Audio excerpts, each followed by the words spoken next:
Hello everyone, welcome to Vishwavidya classes. Previous year questions के सिलसिले को जो हम लोग विषयवार और टॉपिक वाइज कर रहे हैं उसको आगे बढ़ाते हुए इतिहास में हम लोग शुरू किया 1885 से और 1906 तक कर लिया है हम लोगों ने। तो आज हम लोग बात करेंगे 1907 में, और ये वैसे प्रश्न है जो किसी न किसी एग्जाम्स में पूछे हुए हैं, तो आप उसे देखिए और करिए।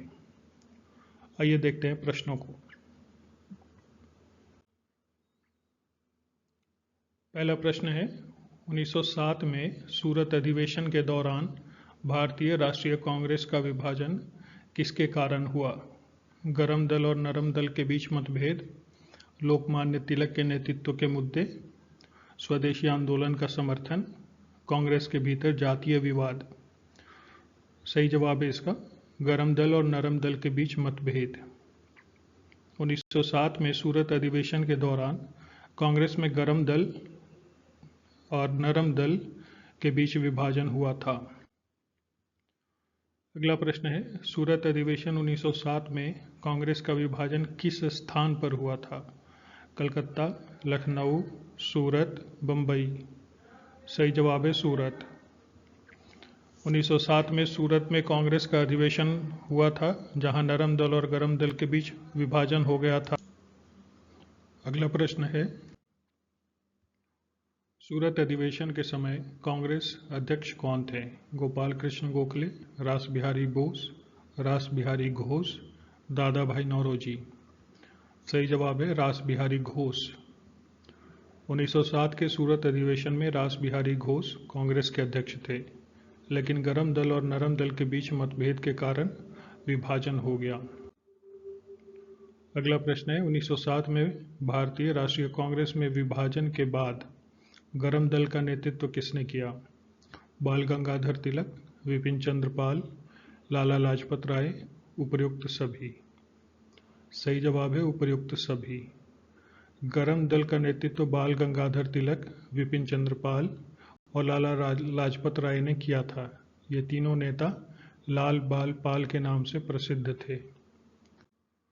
अगला प्रश्न है, नरम दल के प्रमुख नेता कौन थे जो सूरत अधिवेशन के समय कांग्रेस में मौजूद थे? गोपाल कृष्ण गोखले, महात्मा गांधी, दादा भाई नौरोजी, एनी बेसेंट। सही जवाब है गोपाल कृष्ण गोखले। गोपाल कृष्ण गोखले गरम दल के प्रमुख नेता थे और वे सूरत अधिवेशन के समय कांग्रेस में एक प्रभावशाली नेता थे। अगला प्रश्न है, सूरत अधिवेशन के बाद गरम दल के नेताओं का क्या हुआ? उन्हें जेल भेज दिया गया, उन्हें कांग्रेस से निष्कासित कर दिया गया, उन्होंने नई पार्टी बनाई, वे ब्रिटिश सरकार के साथ समझौता करने लगे। सही जवाब है उन्हें कांग्रेस से निष्कासित कर दिया गया।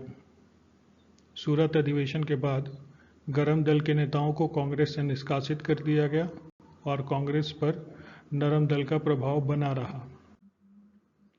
अगला प्रश्न है, 1907 के सूरत अधिवेशन में किस प्रमुख मुद्दे पर मतभेद हुए थे? स्वराज की मांग, स्वदेशी आंदोलन, होम रूल लीग, असहयोग आंदोलन। सही जवाब है स्वदेशी आंदोलन। सूरत अधिवेशन में स्वदेशी आंदोलन को लेकर गरम दल और नरम दल के बीच मतभेद उत्पन्न हुए थे। गरम दल इस आंदोलन को अधिक उग्र रूप में देखना चाहता था। अगला प्रश्न है, सूरत अधिवेशन में गरम दल के किस नेता ने कांग्रेस अध्यक्ष पद के लिए नामांकन दाखिल किया था? बाल गंगाधर तिलक, लाला लाजपत राय, विपिन चंद्र पाल, ए ओ ह्यूम। सही जवाब है बाल गंगाधर तिलक। सूरत अधिवेशन में बाल गंगाधर तिलक ने कांग्रेस अध्यक्ष पद के लिए नामांकन दाखिल किया था, लेकिन विवाद के कारण अधिवेशन विभाजित हो गया। अगला प्रश्न है, सूरत अधिवेशन के विभाजन के बाद नरम दल का प्रमुख उद्देश्य क्या था? ब्रिटिश सरकार से सुधार की मांग, पूर्ण स्वराज्य, स्वदेशी और बहिष्कार, हिंसात्मक क्रांति। सही जवाब है ब्रिटिश सरकार से सुधार की मांग। नरम दल का प्रमुख उद्देश्य ब्रिटिश सरकार से सुधार की मांग करना था। वे संवैधानिक और शांतिपूर्वक उपायों में विश्वास रखते थे।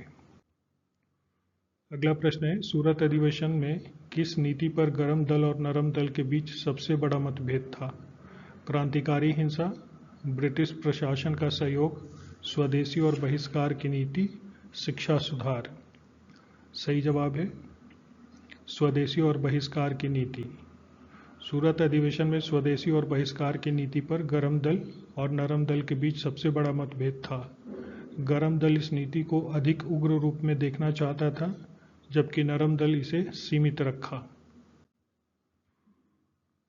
अगला प्रश्न है 1907 के सूरत अधिवेशन के बाद भारतीय राष्ट्रीय कांग्रेस के किस नेता ने भारत छोड़ दिया? बाल गंगाधर तिलक, लाला लाजपत राय, विपिन चंद्र पाल, गोपाल कृष्ण गोखले। सही जवाब है लाला लाजपत राय। सूरत अधिवेशन के बाद लाला लाजपत राय ने अस्थायी रूप से भारत छोड़ दिया और अमेरिका चले गए थे।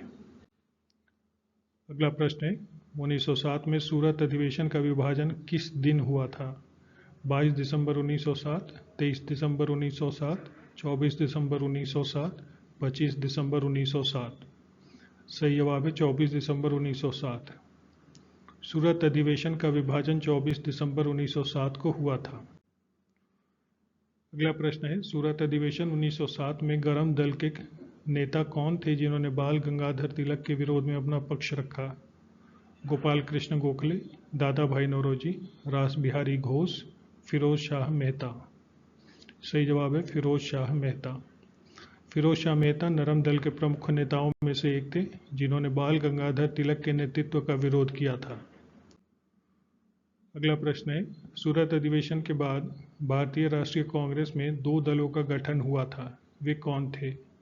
गरम दल और नरम दल, उदारवादी और राष्ट्रवादी, स्वदेशी और सुधारवादी, असहयोगी और सुधारवादी। सही जवाब है गरम दल और नरम दल। सूरत अधिवेशन के बाद कांग्रेस दो हिस्सों में विभाजित हो गई। गरम दल जिसका नेतृत्व बाल गंगाधर तिलक कर रहे थे और नरम दल जिसका नेतृत्व गोपाल कृष्ण गोखले कर रहे थे। अगला प्रश्न है सूरत अधिवेशन 1907 में किस नेता का कांग्रेस अध्यक्ष बनना लगभग तय था, लेकिन विभाजन के कारण वह संभव नहीं हुआ?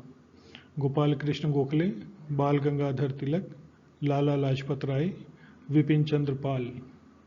सही जवाब है बाल गंगाधर तिलक। बाल गंगाधर तिलक का कांग्रेस अध्यक्ष बनना लगभग तय था, लेकिन गरम और नरम दल के बीच मतभेद के कारण यह संभव नहीं हो सका। अगला प्रश्न है सूरत अधिवेशन के समय नरम दल के नेताओं का क्या दृष्टिकोण था? ब्रिटिश शासन के खिलाफ उग्र आंदोलन, संवैधानिक सुधार की मांग, पूर्ण स्वराज्य की मांग, हिंसात्मक क्रांति। सही जवाब है संवैधानिक सुधार की मांग। नरम दल के नेता ब्रिटिश सरकार से संवैधानिक सुधार की मांग कर रहे थे और वे शांतिपूर्ण और संवैधानिक तरीके से स्वतंत्रता की ओर बढ़ना चाहते थे। अगला प्रश्न है सूरत अधिवेशन के बाद गरम दल और नरम दल के बीच विभाजन का क्या परिणाम हुआ? भारतीय राष्ट्रीय कांग्रेस कमजोर हो गई, कांग्रेस का उग्रवाद बढ़ गया, ब्रिटिश सरकार ने दमनकारी नीतियां अपनाई, उपर्युक्त सभी। सही जवाब है उपर्युक्त सभी। सूरत अधिवेशन के बाद कांग्रेस कमजोर हो गई, गरम दल उग्रवादी हो गया और ब्रिटिश सरकार ने दमनकारी नीतियां अपनाई। अगला प्रश्न है सूरत अधिवेशन के बाद भारतीय राष्ट्रीय कांग्रेस पर किसका प्रभाव बढ़ा? गरम दल, नरम दल, क्रांतिकारी दल, होम रूल लीग आंदोलन। सही जवाब है नरम दल। सूरत अधिवेशन के बाद कांग्रेस पर नरम दल का प्रभाव बढ़ गया और गरम दल को कांग्रेस से बाहर कर दिया गया।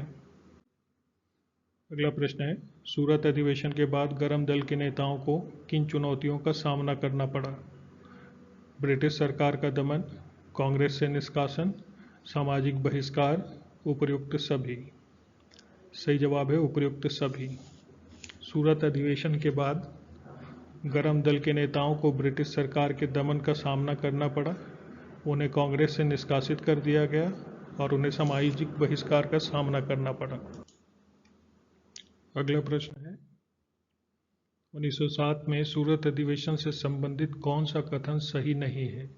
गरम दल और नरम दल के बीच विभाजन हुआ, रास बिहारी घोष अध्यक्ष बने, बाल गंगाधर तिलक ने अध्यक्ष पद का चुनाव लड़ा, कांग्रेस ने पूर्ण स्वराज की मांग की। सही जवाब है कांग्रेस ने पूर्ण स्वराज की मांग की। 1907 में कांग्रेस ने पूर्ण स्वराज की मांग नहीं की थी। यह मांग बाद में 1929 के लाहौर अधिवेशन में की गई थी। अगला प्रश्न है, सूरत अधिवेशन 1907 में कांग्रेस का विभाजन कितने वर्षों तक प्रभावी रहा? 1 वर्ष, 5 वर्ष, 9 वर्ष, 7 वर्ष। सही जवाब है 7 वर्ष।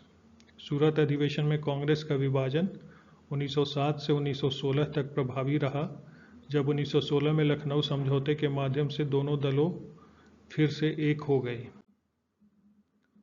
सूरत अधिवेशन 1907 से पहले भारतीय राष्ट्रीय कांग्रेस का कौन सा अधिवेशन सबसे विवादास्पद था? 1905 का बनारस अधिवेशन, 1907 का कलकत्ता अधिवेशन, 1904 का बॉम्बे अधिवेशन, 1899 का लाहौर अधिवेशन। सही जवाब है 1906 का कलकत्ता अधिवेशन। 1906 का कलकत्ता अधिवेशन विवादास्पद था क्योंकि उसमें स्वराज की मांग, गरम दल और नरम दल के बीच मतभेद बढ़ गए थे, जो बाद में सूरत में विभाजन का कारण बने।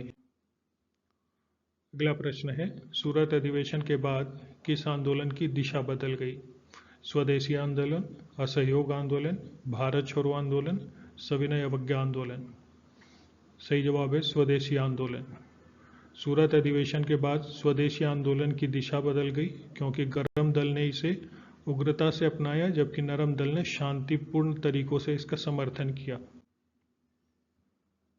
अगला प्रश्न है, सूरत अधिवेशन के बाद कांग्रेस का पुनर्गठन किस वर्ष हुआ? 1916, 1912, 1918, 1920। सही जवाब है 1916। सूरत अधिवेशन के बाद कांग्रेस का पुनर्गठन 1916 में हुआ, जब लखनऊ समझौते के तहत गरम दल और नरम दल फिर से एक हो गए। अगला प्रश्न है, सूरत अधिवेशन में कांग्रेस का विभाजन किस शहर में हुआ था? सूरत, लखनऊ, बम्बई, इलाहाबाद। सही जवाब है सूरत। सूरत अधिवेशन में कांग्रेस का विभाजन सूरत शहर में हुआ था, जहां गरम दल और नरम दल के बीच मतभेद बढ़ गए थे। अगला प्रश्न है, सूरत अधिवेशन के समय गरम दल और नरम दल के बीच विभाजन का मुख्य कारण क्या था? संगठनात्मक ढांचे का विवाद, स्वदेशी आंदोलन, राजनीतिक रणनीति पर मतभेद, विदेशी निवेश। सही जवाब है राजनीतिक रणनीति पर मतभेद। गरम दल और नरम दल के बीच मुख्य विभाजन का कारण राजनीतिक रणनीति पर मतभेद था। गरम दल उग्रवादी नीतियों का समर्थन करता था, जबकि नरम दल शांतिपूर्ण सुधार चाहता था। तो इस वीडियो में इतना ही। देखते रहिए, पढ़ते रहिए और प्रयास करते रहिए। धन्यवाद।